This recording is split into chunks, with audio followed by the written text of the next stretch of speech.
n'y a rien de plus fort que le collectif et que l'équipe que vous constituez. Et je suis sûr d'une chose, ces compétitions-là, on les gagne d'abord quand on n'a pas peur. Et donc je vous demande une chose, vous aurez le public et vous m'aurez derrière vous. Et donc n'ayez jamais peur.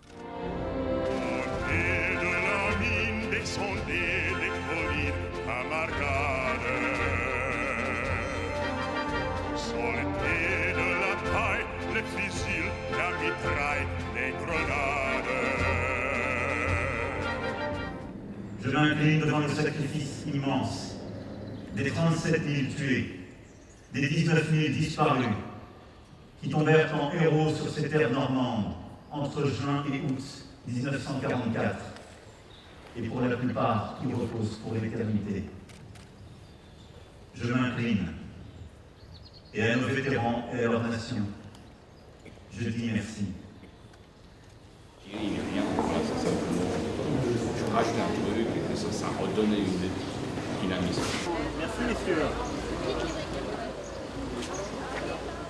La paix universelle ne peut être fondée que sur la justice sociale. Les esprits pionniers de l'OIT avaient compris que l'on ne peut construire une paix durable sur la somme des injustices.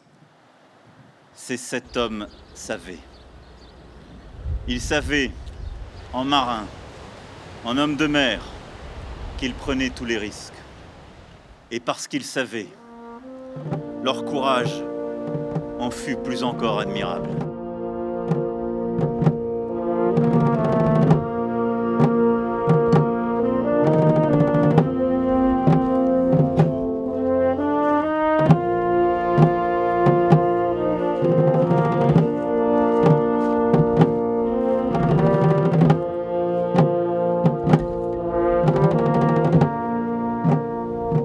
Nous avons évoqué plusieurs thématiques qui devront être au cœur de l'agenda stratégique des prochaines années.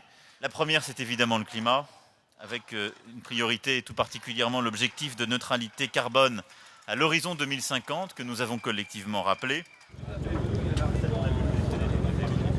Vous allez bien ?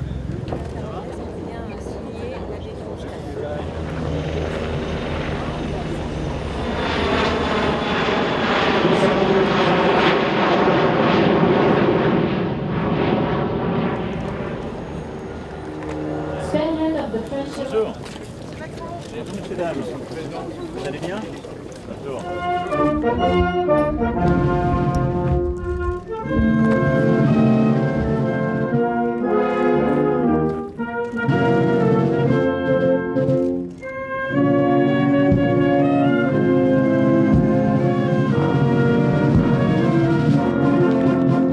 Je suis en marge du bonheur. Je gouverne la France. C'est un fait auquel je ne peux rien. Que dire de plus ? Si ce n'est le sens du devoir et qu'il appartenait à une histoire plus grande que lui. Hier, nous avons adopté, moins d'un mois après les élections européennes, un agenda stratégique pour 5 ans qui contient, à mes yeux, les lignes les plus structurantes. Maintenant, les prochaines semaines et prochains mois seront décisifs. Et je continue pour ma part à penser qu'une fois la nouvelle équipe, si je puis dire, d'Europe nommée, il sera essentiel d'avoir autour de ce document une réflexion stratégique pour véritablement installer nos priorités des 5 années à venir. Et je voudrais juste finir sur un mot et un appel à l'action parce que j'ai besoin de votre aide. Il y a 15 ans, la France, avec d'autres pays, a contribué à créer un fonds mondial pour lutter justement contre le sida, la tuberculose, le paludisme. On doit réussir à lever les nouveaux financements. On est à un moment critique. Il nous reste 110 jours avant ce rendez-vous. Il sera à Lyon.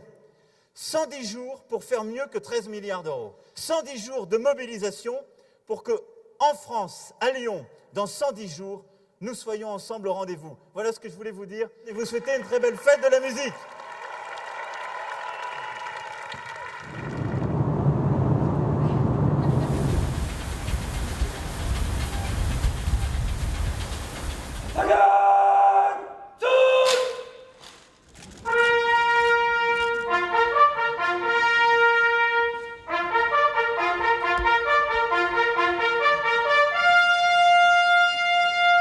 ici, parmi vous aujourd'hui, c'est évidemment faire vivre cette relation bilatérale, essayer de lui donner, avec le ministre, les parlementaires et l'ensemble des entrepreneurs qui sont avec nous comme des artistes, une nouvelle force. Il y a un an, immédiatement, il mérite.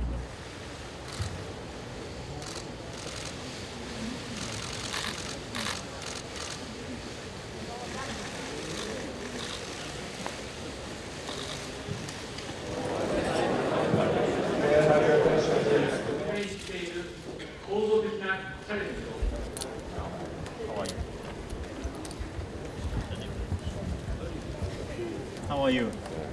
Happy to see you here this morning.